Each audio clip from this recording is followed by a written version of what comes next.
दोस्तों नमस्कार। मैं श्यामनाथ यादव मेटकरवादी।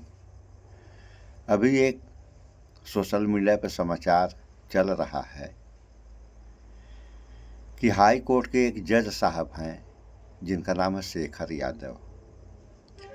तो शेखर यादव ने मुसलमानों के बारे में क्या कहा, ये तो हम आप लोगों को आगे दिखाएंगे। रह गई बात कि संवैधानिक पद पर बैठ करके वो भी जज साहब जो खुद कानून पढ़े हैं और संविधान के भी बारे में इनको अच्छी भली भांति जानकारी है, अगर ये ऐसे लोग ऐसी भाषाओं का प्रयोग करेंगे तो क्या होगा? कैसी मानसिकता है इनकी? मुसलमानों को कठमुल्ला इस देश के घातक हैं। अभी आगे वीडियो में हम आप लोगों को सुनाएंगे कि ये क्या कह रहे हैं। तो इनको अभी ये तो मालूम ही होना चाहिए कि इसी देश के अब्दुल कलाम जो एक मुसलमान थे, उनको मिसाइल मैन कहा गया है, यानी मिसाइल मैन अब्दुल कलाम। उस बारे में ये क्या कहेंगे? और वीर अब्दुल हमीद की कहानी दोस्तों ये है कि जब पाकिस्तान की लड़ाई हुई तो उसके पहले अमेरिका ने एक टैंक बनाया था जिसका नाम रखा था अजय, मतलब इसको कोई जीत नहीं सकता। तो उस समय की कहानी है। वैज्ञानिक इस देश के यानी भारतवर्ष के थे डॉक्टर भाभा, और आगे कुछ नाम था, बस इसी नाम से वो प्रसिद्ध थे। तो ये अमेरिका गए तो इन लोगों को इतनी छूट रहती है कि जहाँ ये सब बनते हैं वो सब जगह घूमने के लिए। तो गए उस जगह देखने के लिए। तो वहाँ से उसी टैंक का लोहा एक छोटा लेकर के आए और ऐसे बम बनाए जब तक वह लोहे का टुकड़ा टूट फूट न गया। जब वो टूट फूट गया तो उसी स्तर का बम बना दिए। उसके बाद पाकिस्तान से लड़ाई हुई तो अब्दुल हमीद टैंकों को तोड़े। वह भी एक भारतीय मुसलमान थे। और जब आज़ादी मिली उस समय भी कितने मुसलमानों को जो है फांसी पे चढ़ाया गया अंग्रेजों के द्वारा। तो ये महाशय संवैधानिक पद पर बैठ करके और ऐसे बात कह रहे हैं। अगर ऐसा कह रहे हैं तो क्यों कर रहे हैं? तो सोचने वाली बात है। कहीं ये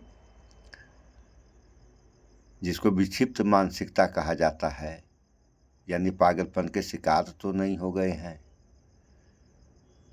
अगर ऐसा है, और है भी, अगर ऐसा नहीं रहता तो ऐसे ये वक्तव्य देते क्यों? तो अब राजनीति होगी। होना क्या चाहिए? होना ये चाहिए कि इनके ऊपर मुकदमा कायम कर जेल में डालो और फिर मुकदमा चलाओ कि तुमने ऐसा कहा क्यों भैया इस पद पे बैठ करके। इस हिसाब से किसी मुसलमान का मुकदमा अगर इनके अदालत में गया और लाख गलती दूसरे पक्ष की है, मुस्लिम पक्ष की नहीं है, तो ये फैसला जो है वो गलती वाले पक्ष को दे देंगे और इसको फंसा देंगे। ये हाल है। तो जब ऐसे लोग रहेंगे ऐसे पदों पे तो इसको देखेगा कौन? अब प्रधानमंत्री देखें मोदी या राष्ट्रपति दें। राष्ट्रपति जी जो है आदेश कर रहे हैं इसके ऊपर मुकदमा कायम करने का,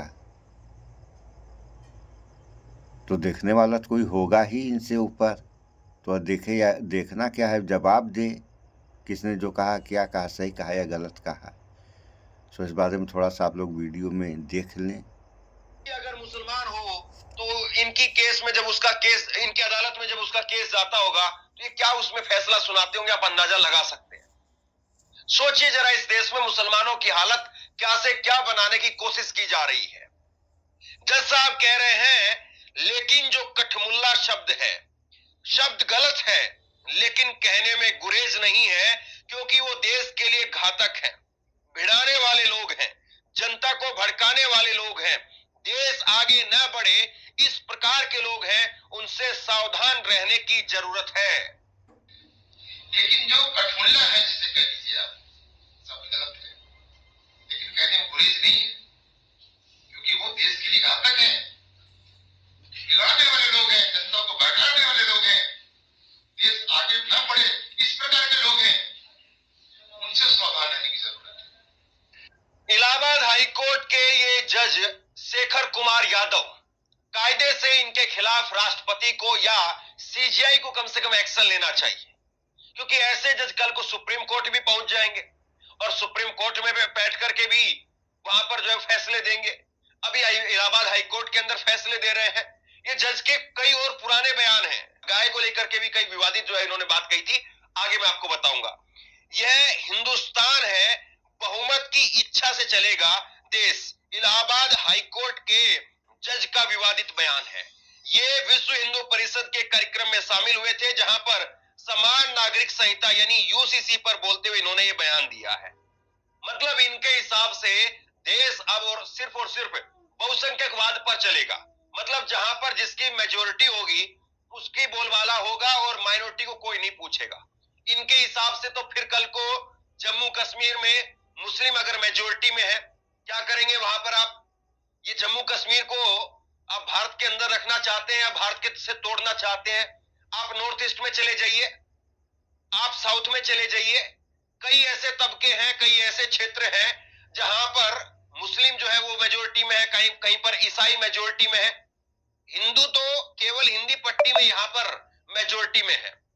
लेकिन आप देश को कितना अलग थलग कर देंगे, देश का इतना सा भूखंड बचेगा? अगर आपके माने तो देश के टुकड़े टुकड़े कराएंगे आप? देश में आग लगवाना चाहते हैं क्या आप? इन जज साहब से सीधे सवाल पूछे जाने चाहिए। ये जज साहब जो है वो उस कुर्सी पर बैठे रहे या इस कुर्सी से इनको उतार दिया जाए, इस पर भी जो है बहस होनी चाहिए। क्योंकि ऐसा आदमी, ऐसा शख्स अगर कुर्सी पर बैठ करके माननीय जज कहते हैं, हम जो कुर्सी पर बैठता है माय लॉर्ड, उस कुर्सी पर बैठने वाले को ये कहकर के संबोधित किया जाता है। सोचिए, ऐसे व्यक्ति अगर उस कुर्सी पर बैठते हैं, इस प्रकार की सोच लेकर के बैठते हैं, और अगर सार्वजनिक कार्यक्रमों के अंदर अगर ये इतनी बात कह रहे हैं, तो बंद कमरों में और अपने बंद दिमाग में ये क्या बोलते होंगे और क्या सोचते होंगे। इलाहाबाद हाईकोर्ट के जज जस्टिस शेखर यादव ने कहा कि उन्हें यह कहने में कोई झिझक नहीं है कि देश हिंदुस्तान में रहने वाले बहुसंख्यकों की इच्छा के मुताबिक चलेगा। यह कानून है, कानून यानी यकीनन बहुसंख्यकों के मुताबिक काम करता है। लाइव लॉ की रिपोर्ट के मुताबिक उन्होंने कहा कि इसे परिवार या समाज के संदर्भ में देखें, केवल वही स्वीकार किया जाएगा जो बहुसंख्यकों के कल्याण और खुशी के लिए फायदेमंद है। मुस्लिम समुदाय का नाम लिए बिना जज शेखर यादव ने कहा कि कई पत्नियां रखना, 3 तलाक और हलाला जैसी प्रथाएं अस्वीकार्य है। उन्होंने आगे कहा कि अगर आप कहते हैं कि हमारा पर्सनल लॉ इसकी अनुमति देता है, तो इसे स्वीकार नहीं किया जाएगा। आप उस महिला का अपमान नहीं कर सकते हैं जिसे हमारे शास्त्रों और वेदों में देवी की मान्यता दी गई है। आप 4 पत्नियां रखने, हलाला करने या 3 तलाक के अधिकार का दावा नहीं कर सकते हैं। आप कहते हैं कि हमें 3 तलाक देने और महिलाओं को भरण पोषण न देने का अधिकार है, लेकिन यह अधिकार काम नहीं करेगा। मतलब सारी बातें मुसलमान धर्म के अंदर से जो है वो कह रहे हैं, निकाल निकाल करके 3 तलाक पर बोल रहे हैं, हलाला पर बोल रहे हैं। और आगे तो ये और बोल गए, आगे तो इन्होंने कहा कि हम अपने बच्चों को जन्म से ही पशुओं से, जानवरों से प्रेम करना सिखाते हैं, लेकिन मनुष्यों से प्रेम करना क्या आपने नहीं सीखा जज साहब? जानवरों से प्रेम करने की बात आप करते हैं और मनुष्यों से नफरत करते हैं। कैसी सोच है आपकी? देखिए क्या कहा इन्होंने। जज ने कहा कि हमारे देश में हमें सिखाया जाता है कि छोटे से छोटे जानवर को नुकसान न पहुंचाएं, चींटियों को भी न मारें। यह सीख हमारे अंदर समाई हुई है। शायद इसीलिए हम सहिष्णु और दयालु हैं। जब दूसरे पीड़ित होते हैं तो हमें दर्द होता है, लेकिन आपकी संस्कृति में छोटी उम्र में से ही बच्चों को जानवरों के वध के बारे में बताया जाता है। आप उनसे सहिष्णु और दयालु होने की उम्मीद कैसे कर सकते हैं? मतलब जज साहब जो है वो सारी मर्यादाएं पार करते हुए चले गए। ये कह रहे हैं कि मुसलमान अपने बच्चों को जानवरों को काटना सिखाते हैं, हिंदू अपने बच्चों को जानवरों को प्रेम करना सिखाते हैं, लेकिन इस देश में अगर बूचड़ खानों की सुन लिया आप लोगों ने। इनका कहना है कि मुसलमान अपने बच्चों को जानवरों को काटना सिखाते हैं, यानी हिंसक बनाते हैं, और हिंदू अपने बच्चों को ये कहते हैं कि एक चींटी तक मत मारो। और हम इस बारे में, ये हमारा मानना है, हमारा विचार है कि शायद ही कोई इस देश में हो जो मांसाहार न हो। अभी एक समाचार आया है, तो किसी जांच की रिपोर्ट है, ये भी वीडियो हम आगे चढ़ा देंगे, कि 160 यानी 1,60,00,000 हिंदू बीफ खाते हैं। और बीफ आप लोग जानते ही हैं, गाय के मांस को और भैंस के भी मांस को बीफ कहा जाता है। तो 160 करोड़ यानी 1,60,00,000 हिंदू मांस ये बीफ खा रहे हैं। इस पे ये क्या कहेंगी? ये तो बीफ वाली बात हुई, और टोटल सारे के सारे हिंदू, छोटे पशु जो हैं, अरे हम तो बता दें सूअर तक खा रहे हैं। हिंदू लोग कहते भी हैं कि मुसलमान अगर गाय खा रहे हैं तो हम सूअर खाएंगे, खा रहे हैं। और कहने को क्या कर रहे हैं, ये तो आप लोगों के सामने है। सो अगर यही हाल रही तो क्या होगा इस देश और इस देश की जनता का? सो इस पर विचार करें आप लोग, और विचार करते रहें। विचार करेंगे तब परिणाम सामने आएगा, अन्यथा क्या होगा ये कहने वाली बात नहीं है। तबाही तबाही मचेगी। सो इस वीडियो में इतना ही। स्वच्छता अपनाएं, शुद्ध खाएं, स्वस्थ रहें, शिक्षित बने। जय विज्ञान, जय संविधान। नमस्कार।